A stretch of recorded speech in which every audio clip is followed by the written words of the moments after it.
So since his election in November, the business community of Canada has been talking about what President Donald Trump will mean for our economy, our bilateral relationships with our biggest trading partner, and how we should react.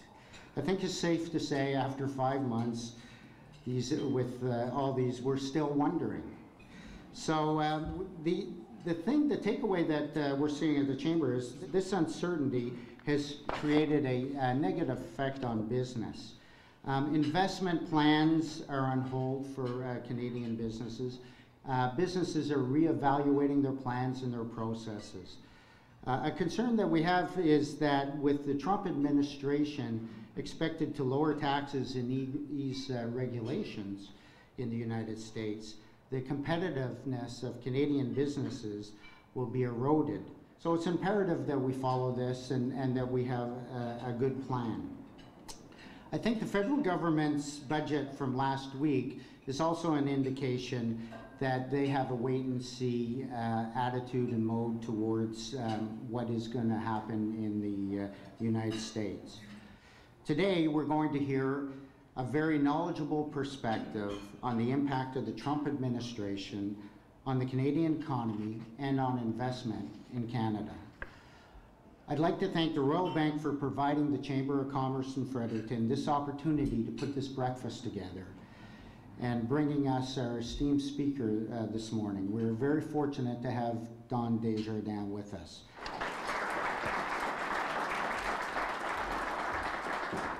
When we look at the economy now, we have a lot more to consider when we're making our economic forecasts. Lots have happened over the past few years that has complicated the matter when we think about trade, when we think about investment, and when we really think about where interest rates are going. We look at just this morning when UK Prime Minister Theresa May did give Article 50, put that into play, essentially kicking off the Brexit, Britain's leaving of the European Union. So we're going to have 2 years of negotiation there to look forward to. And of course, uncertainty with respect to that is also going to keep our growth forecasts under the microscope as we try to determine what it's really going to look like at the end of that 2-year period. And it's not just Britain that we have to consider. We're seeing many other elections in Europe where there has been a rise in support for politicians who say, yeah, this European Union thing isn't really working for me. So we're monitoring those as well to see if this very important trading bloc is going to remain in place. And then, of course, we do have to consider what's happening south of the border with the Trump administration, because certainly we don't have a really good read on how this is going to play out. We know that as a candidate, Donald Trump campaigned on the idea of reducing immigration, reducing regulation and taxes, as well as changing trade relationships. So these are all things that are obviously quite important for our economic forecast. And you can see that definitely uncertainty in the global economy has hit an all-time high in terms of what people are concerned about, what they're watching. But what we have seen since the beginning of this year is overall a 5% increase in the global stock market index. It hasn't been a straight line, and certainly recent days we've seen weakness in the US, but generally speaking, stock markets are doing better. So we look at, well, why might that be? Well, I think to some degree we would attribute it to expectations that, if anything, the Trump administration will go through with their corporate tax cuts. That's going to be one of their main priorities, which they will attempt to get through. So that would be obviously positive for U.S. businesses and growth in the U.S. economy. But when we look at the real side data we're getting on a month-to-month basis, what we're seeing is that, in fact, overall, the data is coming in stronger than we would have anticipated.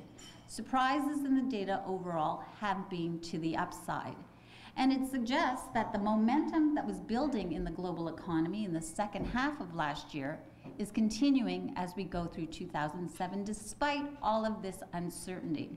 And it gives us confidence that, in fact, 2017 will be a bit of a breakout year after a couple of years where we really saw the global economy grow at a substandard pace.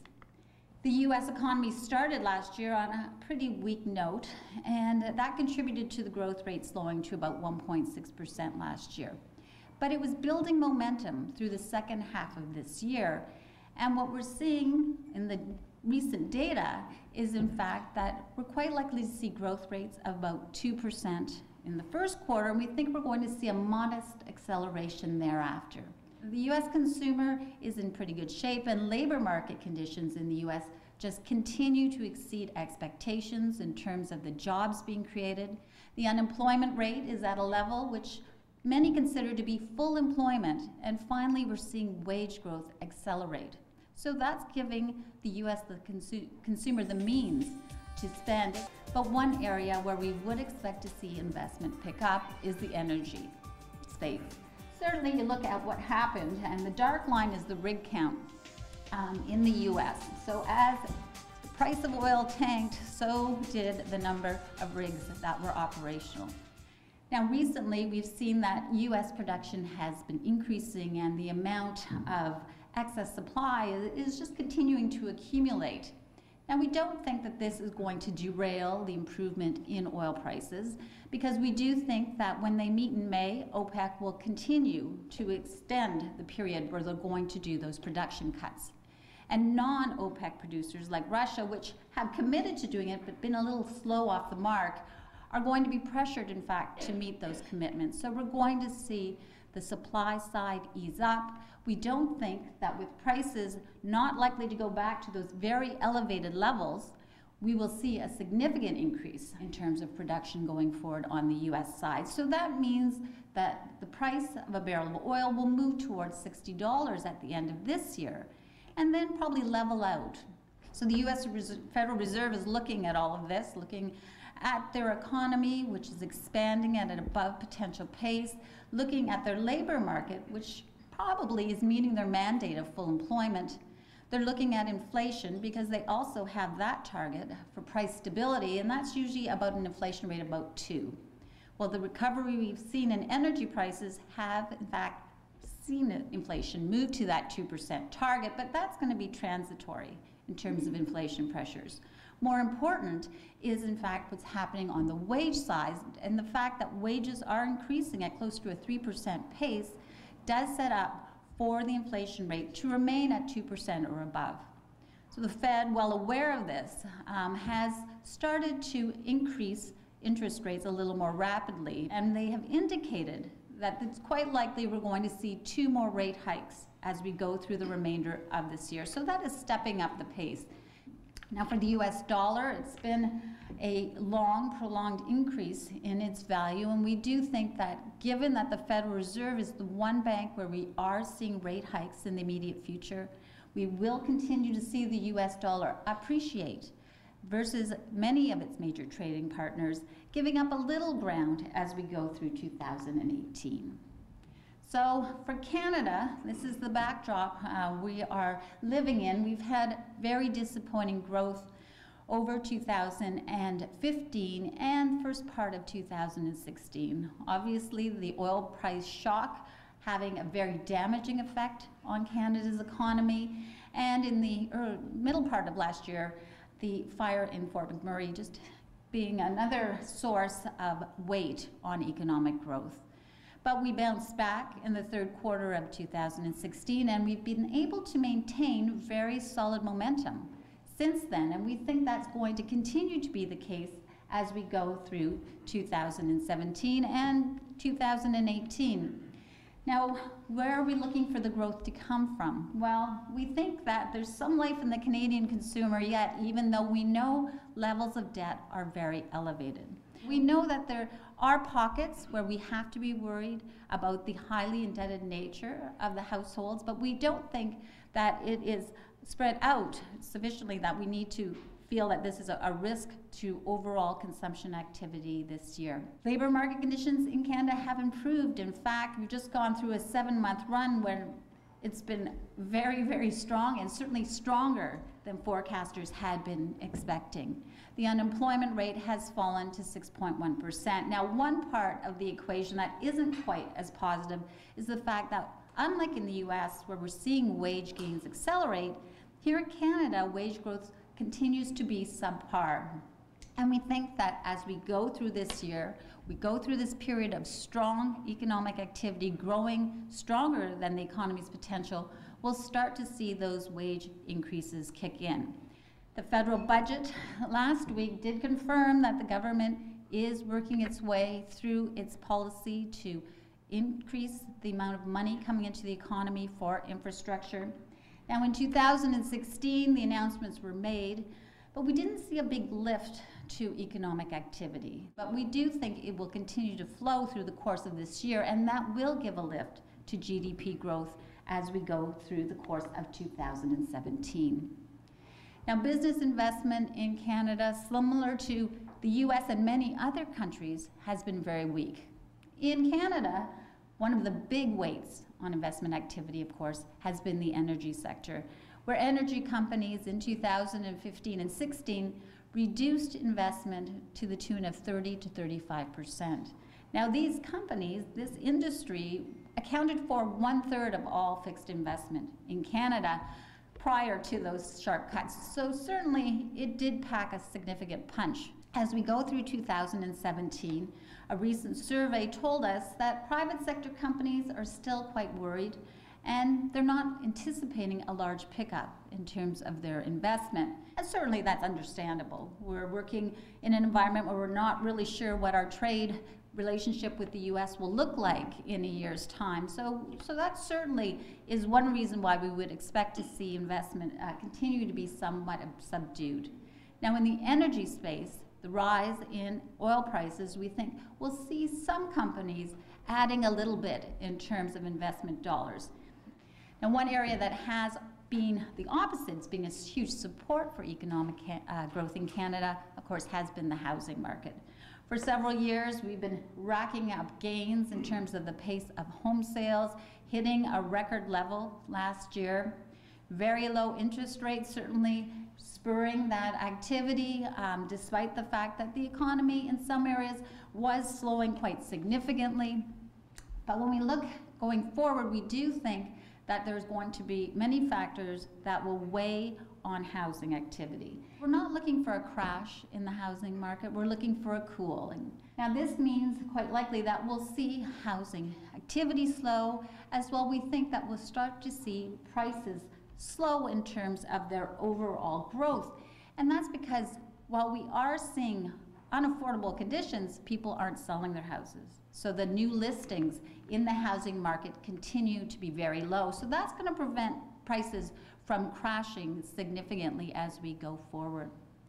When we look at the Canadian dollar, it has been really range bound. It's got two factors really working on it. You've got a US central bank that is raising rates, while here in Canada we have our policy holding steady, and we've seen an improvement in oil prices. So they're working in opposite directions, and we think that as we go through the course of this year, the currency will be more driven by interest rate policy in the US, because they're going to hike, we believe, a couple more times, while here in Canada we don't look for any change in the policy rate this year. So that's likely to put some further downward pressure on the Canadian dollar. Now, that's not to say that we haven't seen a quite significant deterioration in the value of our currency in recent years.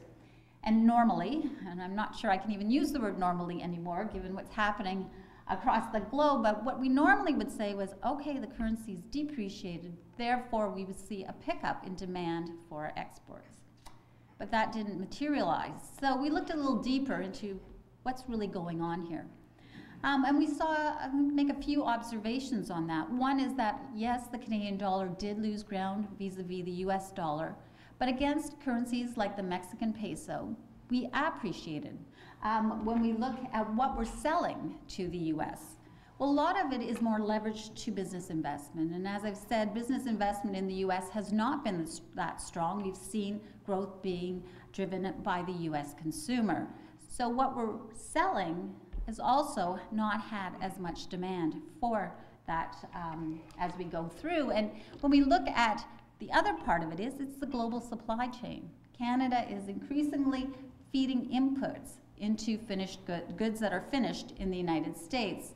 So these factors have curbed demand for Canadian exports. And as we go forward, U.S. gets a little hotter, especially if we see those tax cuts implemented, demand picks up, and we do think we'll see some modest increase in demand for Canadian exports as we go through the years ahead, but we don't see the big increases that we saw in 2010, for example. So in terms of an engine of growth, we've really dialed back our expectations for exports. Well, Canada's inflation environment is very much like we've seen in many other countries.